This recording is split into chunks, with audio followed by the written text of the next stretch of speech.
Hey there, you're in the writing shed with Dani Pescuma. So grab a cuppa, settle down, and let's begin. So I want to start today with a small confession. I'm very, very, very good at being busy, at filling every quiet moment with something useful, at looking at a Tuesday afternoon, like today, for example, with 2 free hours and immediately thinking, what can I tick off my list today? And I suspect you might know that feeling too. But here is what I've been thinking about lately. What if the moments we rush through, the walk to the kitchen, the cup of tea going cold, the view from your window while your laptop loads, what if those moments are not in the in-between bits? What if those are the life? So this is week 3 of In the Writing Shed with Dani Pescuma, and this is the week we slow down. We romanticize. We pay attention to the ordinary magic that is already around us, and we discover that writing is, without a question, the fastest and the most beautiful way to see it. This episode is called What Does It Mean to Romanticize Your Life? And why writing is the fastest way there. So let me tell you a story. A few years ago, I was in one of those stretches of life where everything felt a bit bleh, a bit gray. Not dramatically so. Nothing terrible had happened or anything like that. It was more of a slow fade. I was busy, as usual. I was producing, as usual. And I was taking things off, as usual. But I felt like I was watching my own life through a slightly foggy window. Could have been a menopause? Could have. The thing was, I was living in a really beautiful part of the world. And if you know Wales in the UK, you know I'm telling the truth. So I was living in a really beautiful part of the world and I was barely noticing it. So one afternoon, I just went for a walk. I didn't really want to, but I went because I couldn't stare at my screen any longer and I needed to move my body a bit, get some fresh air, and also because my dog Cookie, you must have seen him here sometime, was basically begging for it. So I put my headphones in, ready to listen to a podcast, ready to be productive with the time I was spending out of the house. And then I stopped. I took my headphones out. As I was walking through the field where I walk Cookie, there was this light coming through the trees in a way I can only describe as like a movie. Golden and low, the way that the afternoon light is in autumn.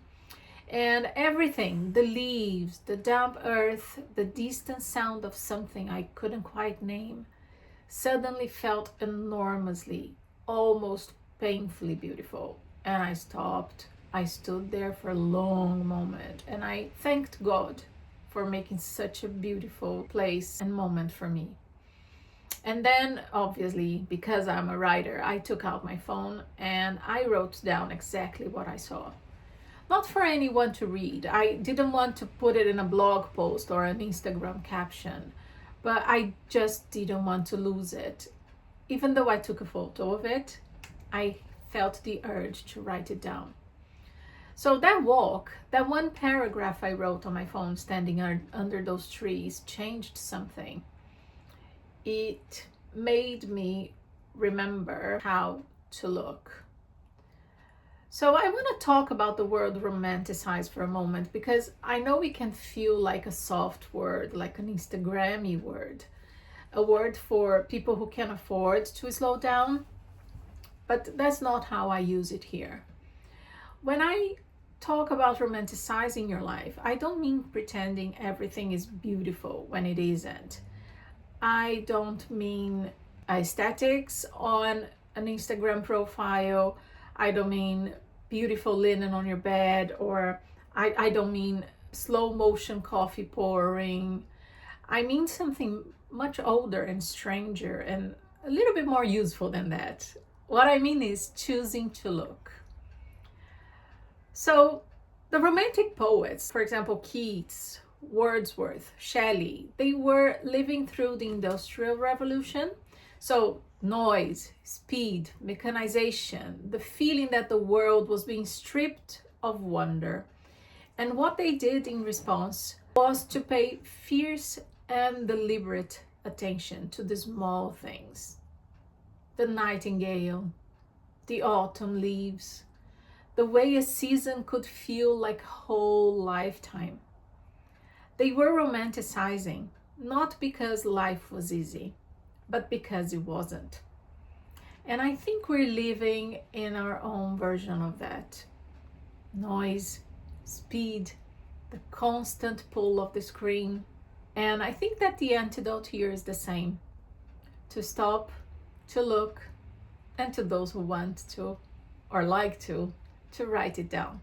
So here's the thing about writing that nobody tells you when you're starting to write.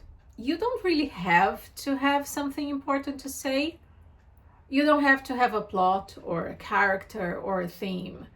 You can simply write, for example, I don't know, the tea was the right temperature for the first time in a week. Outside, a bird was saying something urgent to someone who wasn't listening. Something simple like that, maybe silly like that. And in the act of writing that sentence, something happens. You have seen something. You have been present in one moment. You have lifted it out of the stream of ordinary moments and held it up to the light. That is romanticizing. And like I said, I think that writing is the fastest way there because it kind of forces you to find the words, and finding the words means finding the feeling. You can't describe the light through the trees without first really looking at it. You can't write about the way a particular song makes you feel without first sitting with that feeling long enough to understand it. Writing slows you down. Writing makes you look. And writing turns the ordinary into something you will actually remember. And to be honest with you, I think that's extraordinary. There is a quote I love from the novelist Henry James. He gave this advice to a young writer, and it had stayed with me ever since. He said, try to be one of the people on whom nothing is lost. Try to be one of the people on whom nothing is lost. Not one of the people on whom nothing is wrong, not one of the people on whom nothing is hard, but one of the people on whom nothing is lost. I think that's the invitation, not to manufacture wonder where there isn't any, but instead to notice what's already there before it slips past you. That particular quality of Tuesday morning light, for example, the smell of rain on a warm pavement, the way someone you love says a word in a way that is entirely their own. Nothing lost. And that's what romanticizing means to me. And again, like I said, writing is how I hold on to it. And here is the gift. You don't need the right and beautiful notebook or the right chair or the right hour of the morning or of the night. You don't need to be a writer. You just need to notice one thing today. One small, specific, true thing about your own life and write it down. It might be one sentence. It might be one page. It might become a whole page. It might be a story. But it starts with noticing. And that's what this week in the Writing Shed is about. We're not trying to be productive or trying to write a bestseller book. We're just going to slow down, look around, and let the ordinary things start to speak. Because boy, I'll tell you, they have so much to say if we'll only listen.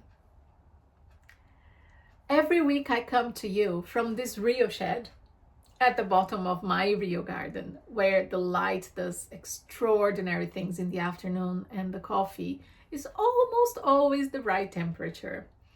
I write here, I teach here, I record here.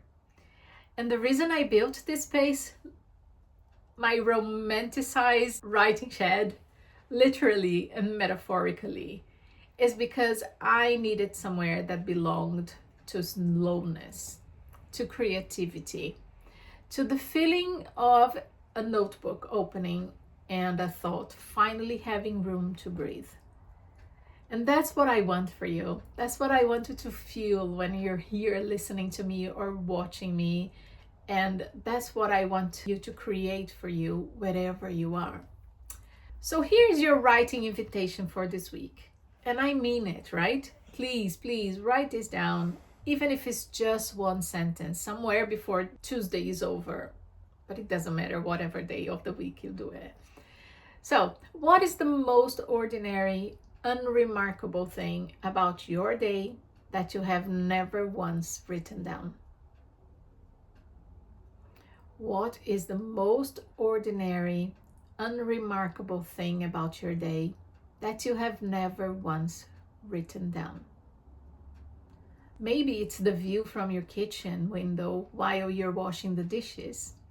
Maybe it's the sound the house makes at a particular hour, or the lack of sound. Maybe it's something your child or your partner or your pet does that you have never found words for because you never tried. Just write it, just once, just to see what happens, to see what comes up. Because I promise you this, you will look at that thing differently for the rest of your life. Up for the challenge? So, if today made you want to start writing, and I really hope it did, I have a free gift waiting for you. It's called the Story Starter Kit, and it's a collection of writing prompts and invitations to get you from blank page to first words without a single moment of pressure. It's free, it's beautiful, it's romantic, it's cozy, and it's yours. I'll leave the link in the show notes. And if you really want to receive daily prompts every morning in your email inbox, I'll leave the link in the show notes as well to the writing invitation from the shed. So that's all from the shed for today. Take whatever stayed with you, a thought, a feeling, a single line, and let it land somewhere. Your beautiful notebook is waiting. Until next Tuesday, keep writing, keep imagining, and remember, your next story is closer than you think. It just needs you to begin. I'll see you next Tuesday.